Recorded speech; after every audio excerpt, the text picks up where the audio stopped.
எந்த அரசியல் கூட்டங்கள் எடுத்துக்கொண்டாலும், தலித் சமூகத்தினுடைய அரசியல் கூட்டங்கள் எது எடுத்துக்கொண்டாலும் அரசியல் கருத்துக்கள் விவாதிக்கப்படாமல் எந்த கூட்டமும் நடந்ததில்லை.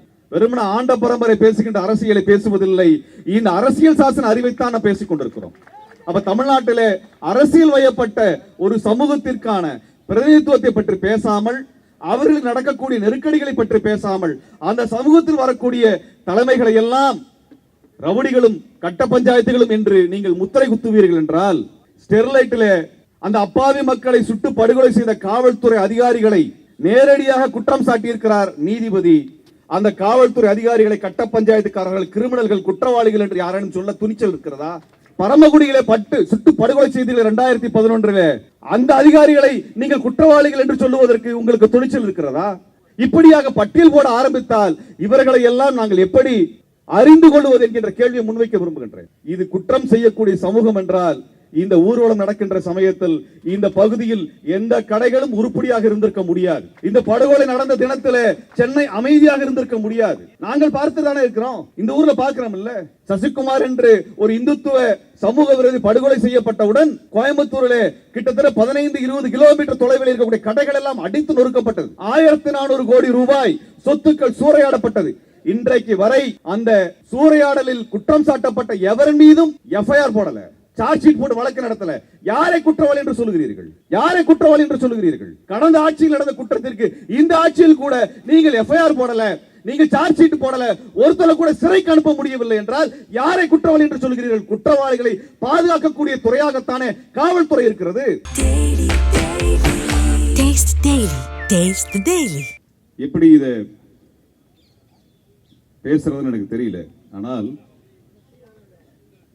இங்கே தொடர்ச்சியாக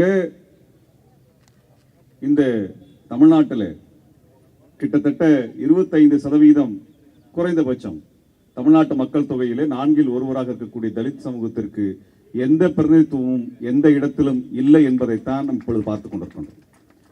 வேற எந்த சமூகத்துக்கும் இப்படி இல்லை. ஆனால் இந்த சமூகத்தை தான் ஒட்டுமொத்த தமிழ்நாட்டினுடைய எதிரிகளாக கட்டமைத்து இவர்களை வஞ்சித்துக் கொண்டிருக்கக்கூடிய ஒரு அரசியல் தெல்ல தெளிவாக கட்டமைக்கப்படுது.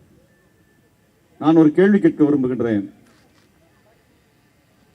இந்த சென்னையிலே இருக்கக்கூடிய இந்த அண்ணா சாலையாக இருந்தாலும் சரி, பூந்தமல்லி சாலை என்று நீங்கள் பார்க்கக்கூடிய எந்த சாலையிலும் இருக்கக்கூடிய கட்டிடங்கள் யாருக்கு சொந்தம்? இங்கே இருக்கக்கூடிய பெரும் சொத்துக்கள், 5 நட்சத்திர ஹோட்டல்கள், நிறுவனங்கள், தொழிற்சாலைகள் யாருக்கு சொந்தம்? இந்த சொத்திலே எங்களுக்கான பங்கு என்ன? எங்களுக்கான பங்கு என்ன?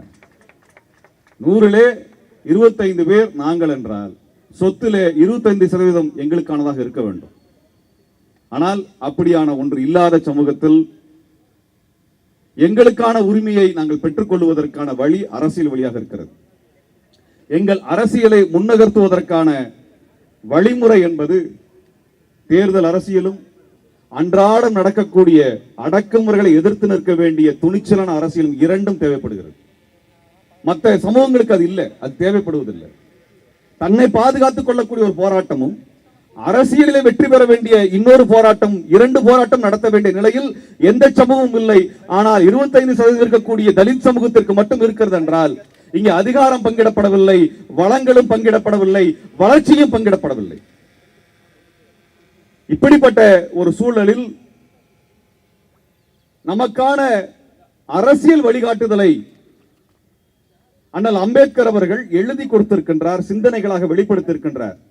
அந்த சிந்தனைகளையும் அரசியல் சாசனத்தில் நமக்கு உறுதி செய்யப்பட்ட உரிமைகளையும் எவ்வாறு போராடி நாம் வெற்றி பெறுவது என்பதை பற்றி நான் பார்த்த கூட்டங்களில் எல்லாம் வகுப்பெடுக்கக்கூடிய ஒரு ஆசானாக தோழர் ஆம்ஸ்ட்ராங் அவர்களை நான் பார்த்திருக்கின்றேன். எந்த கூட்டத்திலும் அவர் உணர்ச்சி பிளம்பாக வெடித்து நான் பார்க்கவில்லை. அரசியல் படுத்துகின்ற ஒரு தலைவராக நான் பார்த்திருக்கின்றேன். சமூகத்திற்குள் ஒற்றுமை வேண்டும், எந்த சமூகத்தையும் எதிரியாக சித்தரிக்கக்கூடிய அரசியலை நான் அவரிடத்தில் பார்த்ததில்லை. யாரையும் எதிரியாக முன்வைத்து, சக மனிதனை எதிரியாக முன்வைத்து தனது அரசியலை வலுப்படுத்தக்கூடிய ஒரு கோழைத்தனமான அரசியல் அவரிடத்தில் இருந்ததில்லை. கோழைகளுக்குத்தான் அது தேவைப்படுகிறது. சக மனிதனை எதிரியாக சித்தரிப்பதும் அவனுக்கு எதிராக அரசியலை கட்டமைக்க வேண்டிய தேவையும் கோழைகளுக்கு தான் தேவைப்படுகிறது. அறிவை நம்புகிறவர்களுக்கு, ஜனநாயகத்தை நம்புகிறவர்களுக்கு அது தேவைப்படுவதில்லை. அப்ப இப்படிப்பட்ட அரசியலுக்கு நாம் தான் சொந்தக்காரர்கள். எந்த அரசியல் கூட்டங்கள் எடுத்துக்கொண்டாலும், தலித் சமூகத்தினுடைய அரசியல் கூட்டங்கள் எது எடுத்துக்கொண்டாலும் அரசியல் கருத்துக்கள் விவாதிக்கப்படாமல் எந்த கூட்டமும் நடந்ததில்லை. வெறுமன ஆண்ட பரம்பரை பேசுகின்ற அரசியலை பேசுவதில்லை. இந்த அரசியல் சாசன அறிவைத்தான் நாம் பேசிக் கொண்டிருக்கிறோம். அப்ப தமிழ்நாட்டிலே அரசியல் வயப்பட்ட ஒரு சமூகத்திற்கான பிரதிநிதித்துவத்தை பற்றி பேசாமல், அவர்களுக்கு நடக்கக்கூடிய நெருக்கடிகளை பற்றி பேசாமல், அந்த சமூகத்தில் வரக்கூடிய தலைமைகளை எல்லாம் ரவுடிகளும் கட்ட பஞ்சாயத்துகளும் என்று நீங்கள் முத்திரை குத்துவீர்கள் என்றால், ஸ்டெர்லைட்டிலே அந்த அப்பாவி மக்களை சுட்டு படுகொலை செய்த காவல்துறை அதிகாரிகளை நேரடியாக குற்றம் சாட்டியிருக்கிறார் நீதிபதி. அந்த காவல்துறை அதிகாரிகளை கட்ட பஞ்சாயத்துக்காரர்கள், கிரிமினல்கள், குற்றவாளிகள் என்று யாரும் சொல்ல துணிச்சல் இருக்கிறதா? பரமக்குடியிலே சுட்டு படுகொலை செய்தீர்கள் 2011. அந்த அதிகாரிகளை நீங்கள் குற்றவாளிகள் என்று சொல்லுவதற்கு உங்களுக்கு துணிச்சல் இருக்கிறதா?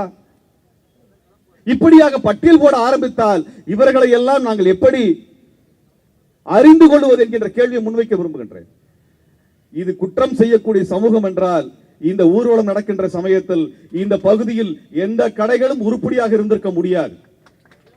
இந்த படுகொலை நடந்த தினத்தில் சென்னை அமைதியாக இருந்திருக்க முடியாது. நாங்கள் பார்த்து தானே இருக்கிறோம். இந்த ஊர்ல பார்க்கிறோம் இல்ல, சசிகுமார் என்று ஒரு இந்துத்துவ சமூக விரோதி படுகொலை செய்யப்பட்டவுடன் கோயம்புத்தூரிலே கிட்டத்தட்ட 15-20 கிலோமீட்டர் தொலைவில் இருக்கக்கூடிய கடைகள் எல்லாம் அடித்து நொறுக்கப்பட்டது. 1400 கோடி ரூபாய் சொத்துக்கள் சூறையாடப்பட்டது. இன்றைக்கு வரை அந்த சூறையாடலில் குற்றம் சாட்டப்பட்ட எவர் மீதும் எஃப்ஐஆர் போடல, சார்ஜ் ஷீட் போட்டு வழக்கு நடத்தல. யாரை குற்றவாளி என்று சொல்லுகிறீர்கள்? யாரை குற்றவாளி என்று சொல்லுகிறீர்கள்? கடந்த ஆட்சியில் நடந்த குற்றத்திற்கு இந்த ஆட்சியில் கூட நீங்கள் எஃப்ஐஆர் போடல, நீங்கள் சார்ஜ் ஷீட் போடல, ஒருத்தரை கூட சிறைக்கு அனுப்ப முடியவில்லை என்றால் யாரை குற்றவாளி என்று சொல்கிறீர்கள்? குற்றவாளிகளை பாதுகாக்கக்கூடிய துறையாகத்தானே காவல்துறை இருக்கிறது. தோழர் உதயகுமார் பேசினது போது ஒன்று சொன்னார், நாங்கள் எல்லாம் எங்கே போகிறோம், எங்கே இறங்குகிறோம் என்பதை எல்லாம் கவனிக்கக்கூடிய காவல்துறை. நாங்கள் யாரையும் 10 பேரை வைத்துக் கொண்டு கையில துப்பாக்கியை வைத்துக் கொண்டு போக வேண்டிய அவசியம் இல்லை. இது எங்க ஊர், எங்க மண், எங்க மக்கள். நாங்கள் துணிச்சலாக இருக்கிறோம். ஆனால் எங்களை உளவு பார்க்கிறது உங்கள் காவல்துறை. நீங்கள் உளவு பார்த்திருக்க வேண்டியது, இன்னைக்கு ஒரு பட்டியல் போட்டீங்களே, பெரும் பட்டியல், இன்றைக்கு கைது செய்திருக்கிறீர்களே, இவர்களை நீங்கள் உளவு பார்த்திருக்கணும். ஏன் பார்க்கவில்லை? ஏன் பார்க்கல? இது அரசியல் கொலை இல்லை என்று உடனடியாக காவல்துறை அதிகாரிக்கு எப்படி தெரிந்தது? எதை வச்சு முடிவு பண்ணாங்க? அன்பானவர்களை இறுதியாக சொல்லி முடிக்க விரும்புகின்றேன். சிபிசிஐடி விசாரணையோ சிபிஐ விசாரணையோ அது அரசுகளுக்கு, எந்த அரசு இருக்கிறதோ அதுக்கு ஏற்றாறு போலத்தான் அறிக்கைகள் தயாராகும் என்பதை மறந்து விடாதீங்க. ஸ்டெர்லைட் படுகொலைக்கு விசாரணைக்கு என்ன தீர்ப்பு வந்தது, என்ன விசாரணை அறிக்கை வந்தது என்றதை பார்த்திருக்கின்றோம். ஏன் ராஜீவ்காந்தி கொலைக்கு என்ன வந்துச்சு? அதில் போடப்பட்ட கமிஷனில் சுப்பிரமணிய சாமியின் பெயரை அவ்வளவு தெளிவாக குறிப்பிட்டார்கள். ஆனால் எந்த விசாரணை கமிஷனும் அதை குற்றவாளியாக என்று முன்வைக்கவில்லை. ஆக சிபிஐயோ சிபிசிஐடியோ யாராக இருந்தாலும் மக்கள் போராட்டத்தின் வழியாகத்தான் இந்த அதிகார வர்க்கத்தை வேலை செய்ய வைக்க முடியும். அப்ப இந்த புலனாய்வு துறையை வேலை செய்ய வைக்க வேண்டிய பொறுப்பு நமக்கு இருக்கிறது. அதற்கு துவக்கமாக, தொடக்கமாக இந்த போராட்டம் அமையணும். இனிவரும் போராட்டத்தின் தொடர்ச்சியான போராட்டம் இல்லாம நமக்கு நியாயம் கிடைக்காது, சொல்லி வச்சுக்கிறேன். அப்படிலாம் கிடைக்காது, அப்படி எதுவும் கிடையாது. அது சிபிஐயோ சிபிசிஐடி, என் மீது சிபிசிஐடி விசாரணை இருக்குது. என்னை நான் யார் என்று விசாரிப்பதற்கு 5 வருடமாக ஒரு துறையை போட்டு வைத்திருக்கிறார்கள். எல்லா இடத்திலும் பின்தொடர்ந்து கொண்டிருக்கிறாங்க. நான் போகக்கூடிய ஊர்களுக்கும் ஏறக்கூடிய பேருந்துகளுக்கும் பின்னால் அலையக்கூடிய உளவுத்துறை இதையெல்லாம் கவனிக்கவில்லை. ஆகவே இந்த புலனாய்வு துறைகளை வேலை வாங்க வேண்டிய பொறுப்பு நமக்கு இருக்கிறது. அதை விட மிக முக்கியமான பொறுப்பு, அரசியலில் நமக்கான நிலை என்ன என்பதை நாம் முடிவு செய்தாக வேண்டும். அதன் மூலமாக நீதி வென்றாக வேண்டும். நன்றி, வணக்கம்.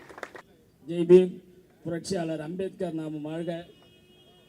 வாழும் போதும் வரலாறாய் வாழ்ந்தார், வீழ்ந்த போதும் வரலாறாய் வாழ்ந்து கொண்டிருக்கின்றார் சமத்துவ தலைவர் ஆம்ஸ்ட்ராங் அவர்கள். ஒன்றை மட்டும் கூறிக்கொண்டு முடித்துக் கொள்ளலாம் என்று நினைக்கின்றேன். இந்த தமிழக அரசும் காவல்துறையும் உண்மையான குற்றவாளியை கண்டுபிடிக்க வேண்டும், இந்த மக்கள் முன் அம்பலப்படுத்த வேண்டும். அப்படி தவறினால் ஆம்ஸ்ட்ராங் அவர்கள் புதைக்கப்பட்டாலும் அவருடைய உணர்வுகளும் உள்ளங்களும் எல்லோரும் இன்றைக்கு ஆம்சாங்கா இங்கு கூடியிருக்கின்றார்கள். நீங்கள் நீதி உங்கள் மூலம் கிடைக்கவில்லை என்றால் நிச்சயம் இங்கு கூடியிருக்கின்ற இளைஞர்களே நீதி கொடுப்பார்கள் என்று கூறி வாய்ப்புக்கு நன்றி கூறி அமைகின்றேன். ஜெய்பி. அதிகாரத்தை பெறுவதற்கான அரசியல் யுத்தத்தில் அண்ணன் ஆம்ஸ்ட்ராங் யாருக்கும் அஞ்சியது கிடையாது. அரைகுறை அதிகாரத்தை பெறுவதற்கு அண்ணன் ஆம்ஸ்ட்ராங் யாரிடத்திலும் கெஞ்சியது கிடையாது. புரட்சியாளர் அம்பேத்கருக்கு நேர்மையாக இருப்பதில் அண்ணன் ஆம்ஸ்ட்ராங்கை யாரும் மிஞ்சியது கிடையாது. அண்ணன் தம்பிகளான நாம் ஆட்சி அதிகாரத்தை கைப்பற்றாமல் ஒருபோதும் கண் துஞ்சியது கிடையாது. நண்பார்ந்த தம்பிகளே, ஒரே ஒரு செய்தியை சொல்லி நான் விடைபெறுகிறேன். அண்ணன் ஆம்ஸ்ட்ராங்குடைய தத்துவத்தை நாம் ஒருவரையும் சொல்லலாம். உலக நாடுகளில் பெரும்பான்மை மக்கள் ஆள்கிறார்கள், சிறுபான்மை மக்கள் போராடுகிறார்கள். ஆனால் இந்த கேடுகட்ட இந்தியாவிலும் தமிழகத்திலும் தான் சிறுபான்மை மக்கள் ஆட்சி அதிகாரத்தில் இருக்கிறார்கள், பெரும்பான்மை மக்கள் வீதியில் நின்று போராடி கொண்டிருக்கிறோம். அண்ணனை இழந்த நாம் 2 வாரங்களாக போராடி கொண்டிருக்கிறோம். ஏன் போராடி கொண்டிருக்கிறோம்? ஆட்சி அதிகாரம் நம்மிடம் இல்லை. அண்ணனை புதைப்பதற்கு இடுகாடு நம்மிடம் இல்லை. நம்முடைய சொந்த இடத்தில் நம்முடைய அண்ணனை புதைக்க முடியவில்லை. ஏனென்று கேட்டால் ஆட்சி அதிகாரம் நம்மிடம் இல்லை. ஆக அவர் முன்வைத்து எழுப்பிய கேள்விகள் தான் அவருக்கு அஞ்சலி செலுத்துவதற்கு ஏதுவான கேள்விகள். அவர் இங்கே நிலம் ஏன் எங்களிடம் இல்லை என்று கேள்வி எழுப்பினார். அதிகாரம் ஏன் இல்லை என்று கேள்வி எழுப்பினார். எங்களுக்கு ஒதுக்கப்பட்ட நிதி ஏன் சேரிக்கு வந்து சேரவில்லை என்று கேள்வி எழுப்பினார். வேலை வாய்ப்பு ஏன் அது சமுதாயத்துக்கு தரவில்லை என்று கேள்வி எழுப்பினார். ஆக இந்த கேள்விகளை தொடர்ந்து எழுப்புவதுதான் அவருக்கு அஞ்சலியாக இருக்கும். ஆக அடித்தட்டு மக்கள், அதிகாரத்திலிருந்து விலக்கப்பட்ட மக்கள், நிரந்தர ஆட்சி நடக்கக்கூடிய அதிகாரத்தில் இருக்கக்கூடிய அதிகார கீழிறக்கம் செய்து ஆட்சி அதிகாரத்தில் அமர்த்துவதுதான் அண்ணன் ஆம்ஸ்ட்ராங்கிற்கு நாம் செலுத்தக்கூடிய அஞ்சலியாக இருக்கும்.